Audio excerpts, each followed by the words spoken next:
મનોજભાઈ સોરઠિયા 2012 આ પાર્ટીને સ્તંભ થઈને ઊભા છે, જ્યારે કોઈ ટોપી પહેરવા તૈયાર નહોતું. આજે મનોજભાઈ સોરઠિયાના કારણે આ પાર્ટી મજબૂત છે. ગોપાલભાઈ ઇટાલિયા આવ્યા, હું આવ્યો, અમે આખી ટીમ તરીકે કામ કરી રહ્યા છીએ. એ ભાજપની સ્ક્રિપ્ટ હોઈ શકે છે, રાજુભાઈ ઉપર દબાણ હોઈ શકે છે, પરંતુ ગોપાલભાઈની ક્યાં વાત કરો છો? અરવિંદ કેજરીવાલજી સભા કરે છે, ભગવત માનજી સભા કરે છે.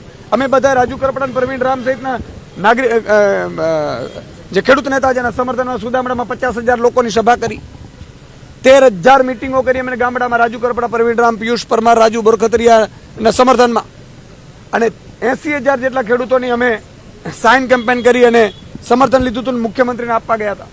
તમામ જગ્યાએ રાજુ કરપડાના પોસ્ટરો લાગ્યા હતા. આજે માત્ર એક વ્યક્તિ નહીં, અરવિંદ કેજરીવાલજી એમને જેલમાં મળવા જવાના હતા, ભાજપવાળા મળવા ન દીધા. તમે જુઓ, તમે પ્રવીણ રામ છે, પ્રવીણ રામને શું તકલીફ પડી ભાઈ? પ્રવીણ રામને તકલીફ નથી પડી તો રાજુભાઈને કેમ પડી? રાજુ બોરખતરિયા ઉપર તો હુમલો થયો હતો અને માથું પાડી નાખવામાં આવ્યું હતું, છતાં એ અડીખમ છે.